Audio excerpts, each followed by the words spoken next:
When I saw the list of the speakers and discovered that I'm on the last position, I was wondering if this is a good thing or a bad thing, questioning that I will be able to add something new and avoid any repetition of that what was already said before. So to make it very short, I will focus my presentation mainly on the question, how did we use the evaluations in the last years?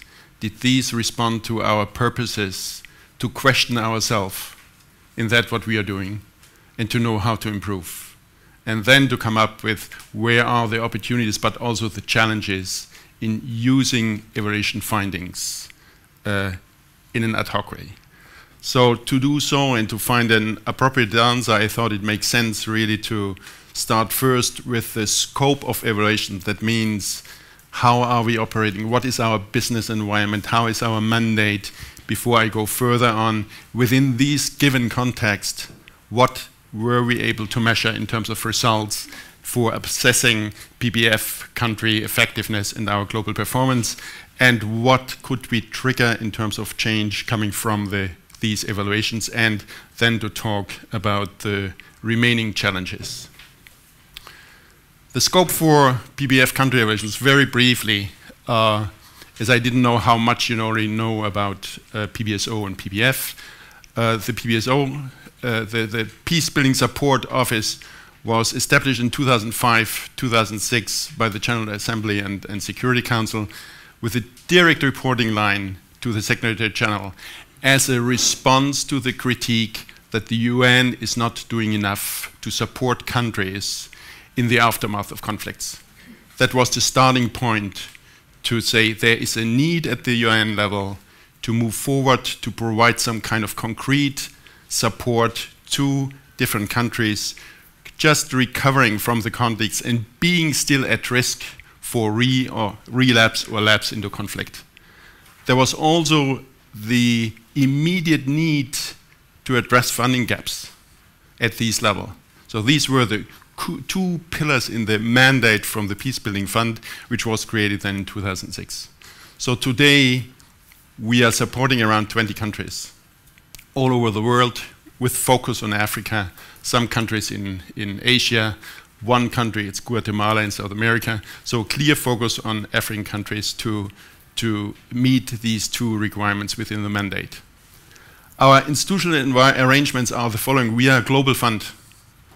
We are a global fund with two funding facilities which are called IIF and PIF, Immediate Response Facility and Peacebuilding and Recovery Facility, which is a longer term. So between 12 to 18 months and 18 to 24, 30 months. Not very long, but these we should keep in mind to set a clear stage on what are we able to measure within this short time period.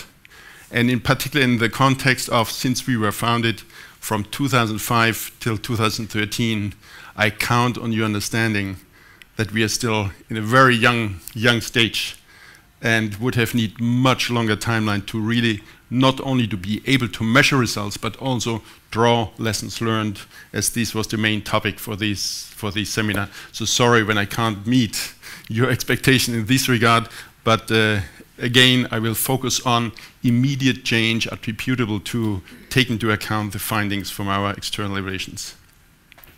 Last point, also important to take into account, are the institutional arrangements for decision making. We have two major decision-making levels at the headquarters, being in charge to approve budget, which was submitted by the different governments, and then handed over to decision-making bodies at the national level. In this regard, it's a joint steering committee, which is composed by representatives of UN agencies, who are our major fund users, and government representatives. Both together make the decision how these approved budget from the headquarters will then be practically used in terms of concrete projects and targeting on peace-building action. Second slide, very briefly, just to give you a picture on what are we doing. according to our terms of reference, we are mainly focused on 4 priority areas. It's support to the implementation of peace agreements and political dialogue. It has to deal with promoting coexistence and peaceful resolution of conflict, revitalizing economy and generate immediate peace dividends, and re-establishing essential administrative services.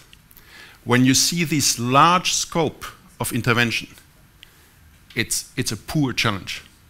A poor challenge in the sense that we have to deal with so many stakeholders in country level using our funds. If there is not a consensus on the strategic focus and not a consensus what peace building means, then we will never be available to measure impact, to measure tangible results which are attributable to the use of PBF. So this is really a big precondition where we should rely on to be able, from the evaluation side, to make clear statements what worked and what did not work. So please keep this in mind for my following explanations and lessons learned sharing, what I would like to discuss with you later. We had our first final evaluation in 2010 for the total country portfolio in Burundi.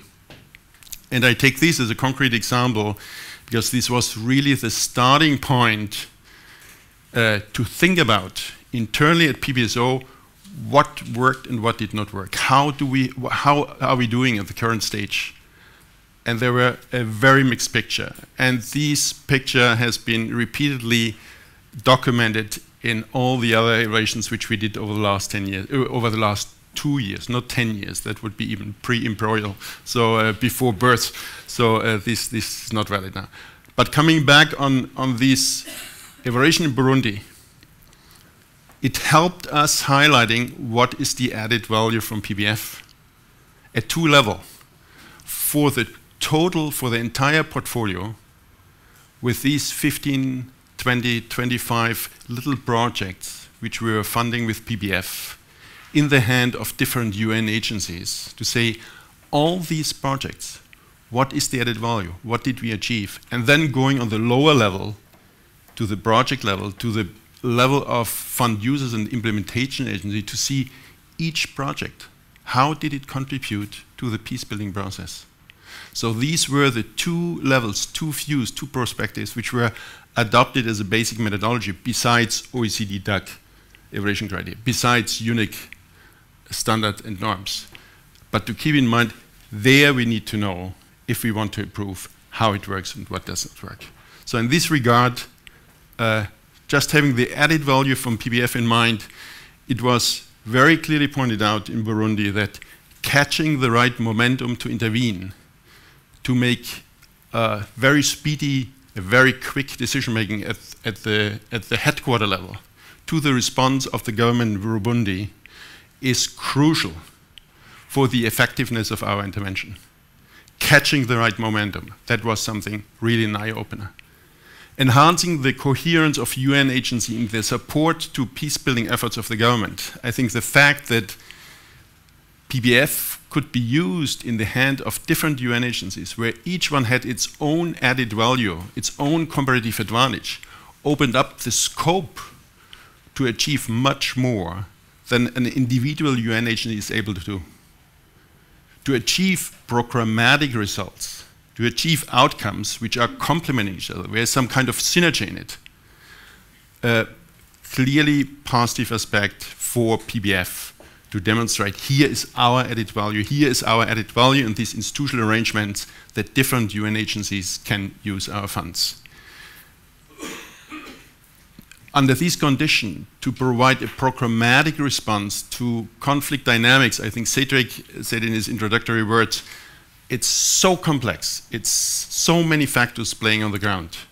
So in this case, then to say the programmatic response can be much more at a larger scope of existing conflict dynamics than individual UN agencies can address within their scope of project intervention, I think another clear comparative advantage for PBF. And last but not least, the catalytic effects. Catalytic effects in 2 terms, additional leverage of additional budget commitments from other donors, if they see the way how PPF was used in these concrete interventions is convincing enough to step in. In particular, is one of our trademarks is to take the risk, to intervene in areas, and I give you later concrete examples, in the security sector reform, to support government where other donors resist to take over this risk. But then when we burned our hands to see, hey, it worked out better than we expected, we can step in now as there are less risks for us as bilateral donors or World Bank. I think in this regard, we have definitely some positive examples to provide. But on the other hand, and I make now a statement which might cause very contradictory discussions after. When we look at the added value of the different projects to find a response, how many of these projects from a total project portfolio in Burundi did really effectively contribute to the peace-building process. Only around 30% of these projects were able to contribute. Where there is evidence, where there is some kind of evidence for significant contribution to peace-building process. I come back later on this 30% because it's very tricky to play around with figures in this complex environment. Just to relativize a little bit, there was also one finding of this external evaluation that 70% of the projects selected by the Joint Steering Committee was relevant for the peace building. So this is another figure where we could conclude if there were only 30% contributing effectively, there is a high potential for improve. There's something between these decision-making level at the upfront based on the relevance of each expected contribution from the different UN agency to that what ended at the end in terms of 30%. But overall, urgent call for further improvement, and I will let you know what they meant. Recommendation for improvement. I will not go too far, but these call for more strategic guidance from PBSO headquarters to the fund users at the, or the decision-making levels at the country level was very clear. Better quality of program design, more measurements, take into account the specific context under which you plan to use the funds. Context, not only speaking about conflict analysis, same as the others presented already before, in most of the cases there was no conflict analysis available. So to be very clear in what is the best strategic entry point for the fund users to achieve something which can be called positive leverage for the peace-building context, or really addressing conflict drivers, conflict factors, which can be addressed within this short time frame of 2.5 years, that needs a very clear view and a very clear decision-making. And if there's something missed, of course, at the end, we will end up with projects which are not able to contribute effectively or demonstrate evidence that they changed, had triggered some positive change for the peace-building process. Logic of intervention. We feel that we are sometimes very logic at headquarters without knowing if this is true. But there is a disconnect between logic at headquarters and logic of intervention at the national level within the given country context. So in this regard, we need to improve. We need to avoid that everybody has his own decision-making process based on a different view and different understanding of the peace-building context. Institutional arrangements for decision-making, all these calls from our donors, and Norad, I think, included, be as strategic as you can. We don't want these project by project by project by project decision-making. That's our working reality. People in the field are making the decision ready to the project because this is the point where the fund is coming from, where they know, oh, in this case, with this project, we can gain 500,000. With this other project, we might gain 1.3 million. So what is missing is really answering first, what is the strategic vision for change based on the total portfolio of projects, and then to go into the lower level and say, to achieve these strategic results after 2-3 years, what do we need to be sure that on the how we are on the safe side? Second point, implementation performance. I think I don't want to repeat too much, but it's very clear. The peace-building capacity of the UN agencies, without going now into this one is much better than the other one. Please, let's avoid this kind of discussion. It's not helpful. But the understanding, a common understanding of peace-building needs and how to address them at the level of UN agency and also national government is weak and needs to be improved. In this regard, we need to move forward. Capacity in strategic management, efficiency of implementation process. Coming back on these 30%, to make it clear, we are not so naive to expect that we can achieve 100%. It's impossible. The environment is too risky. And we have many exchanges over the last years on RBM-related target setting with DFID, with Norad, with Australian government, where, of course, the expectations are, when we try to measure value for money, that we are clear from the beginning in our program design what are the targets when we request 5 million from DFID or whoever else. We agree on that. But we also agree on that it's not assuming at the same time that we will achieve 100% of the targets. It's not possible. But what they want to know is, tell us, if you achieved only 30%, why? And what is the action? What was the action to address immediately if there are concerns which can be addressed in the terms of project management? Operational procedures, I think, always coming up through the different evaluations that the question mark if the current operational procedures from the different UN agencies, where peace building is for the most not core of their mandate, is flexible enough, besides BCPR, of course. Yeah, so it's not flexible enough. It's really appropriate to that what we have to deal with on a day-to-day project management conditions. I think in this regard, definitely not. 3 minutes. 3 minutes? Then I have to head. This evaluation from Burundi, there was a nice coincidence that we were at PBF formulating performance management plan and business plan from 2011 to 2013, which was for us the opportunity to address most of these findings. And as I said already before, this was not only for Burundi, in many other countries. So we really took it up and really based on the PBF core mandate to say how can we formulate strategic results to become more outcome related? How can we into account indicators for performance measurements, but above all, to steer a dialogue, to use this as a dialogue with our people from the field to say, what do we need to change? What do we need to achieve? Security, is it really only about training of police agents, or is it about public security, about the perception of target population in hotspots areas who want to feel safer? And not only training, not only sending equipment and so on. In this regard, I think we are really definitely step forward and use this opportunity to address most of the evaluation findings.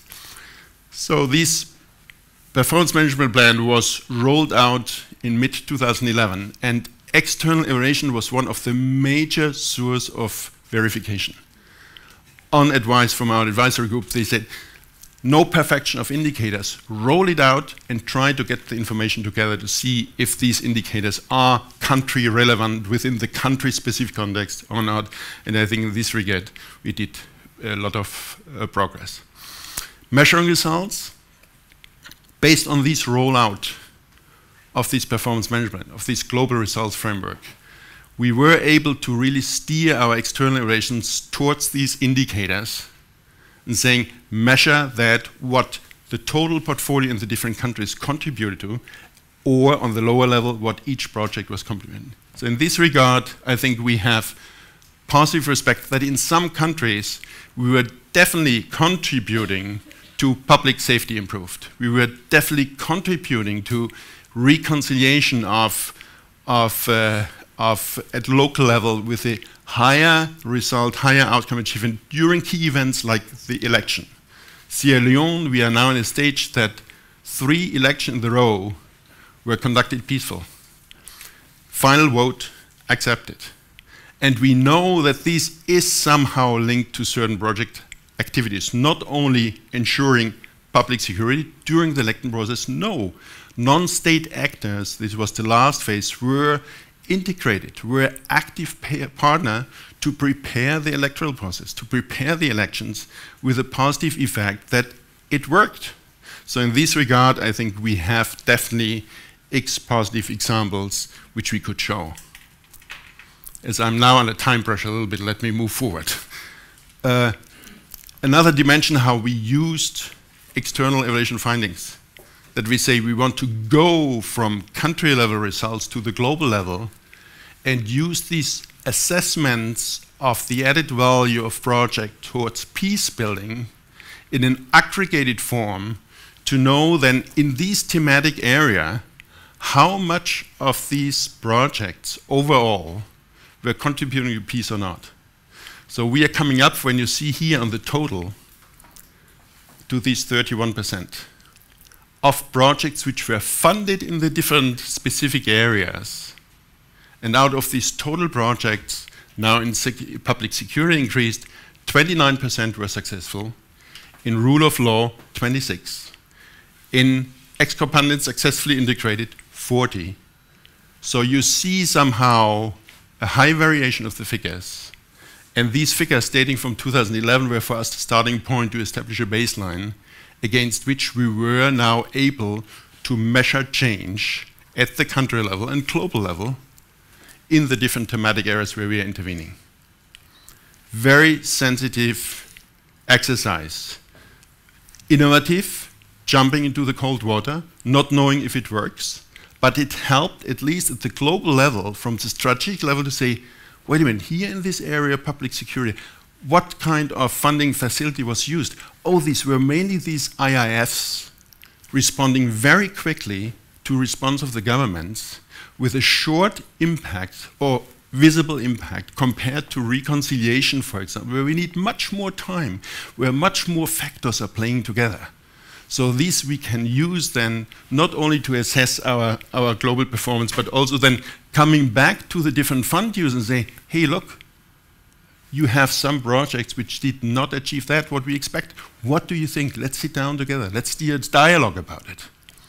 But assessing performance, very sensitive area, Taylor. Can we conclude there, Stefan? Yes. Okay, so I think some challenges, as I was giving you already examples on what triggered an evaluation. So let me just go through challenges.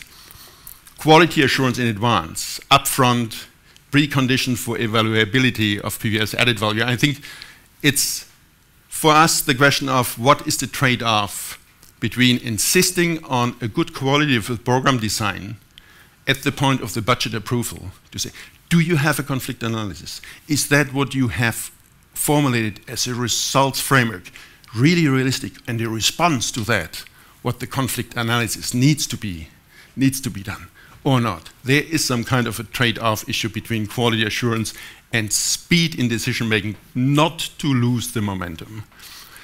We are a global fund, not present in the field, so what is within our PBF control? I think I mentioned before that we are relying on the commitment of so many stakeholders in the country, where we need a common view on that, and we are going to this not only now with new guidelines, but we have also, fortunately, a regional workshop in June, thanks to Accord support, where we really try to get together core facilitators which are related, involved in the PPF funding at the country level, to learn on both sides what is possible and what not.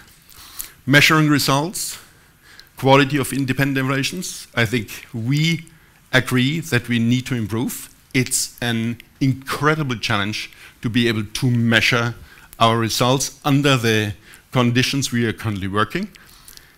Are results predictable within a time frame, or would it make more sense to measure on a cumulative basis? I think in this year, 2013, we will have 3 countries, Burundi, Sierra Leone, and Liberia, being at the end of their second tranche of PBF funding, so we can really measure results over 4, 5, 6 years in a cumulative way, where I expect a lot of learning for us.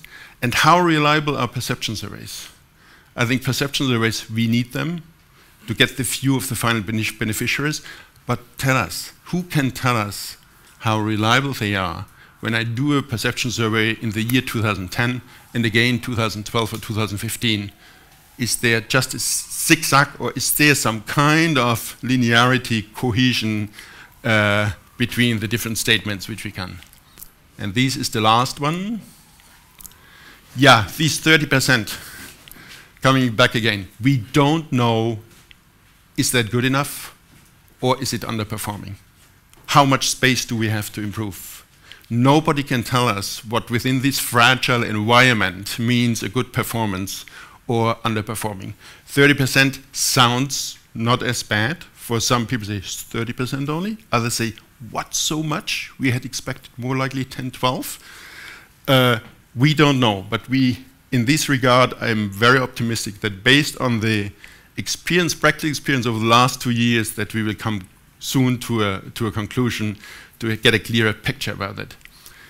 Where to set priorities in the use of evaluation findings? Can we use them for performance improvement, or is it mainly knowledge management, knowledge sharing? Open question. And this complementarity between M&E. I think I see most evaluation offices are focused only on the evaluation function.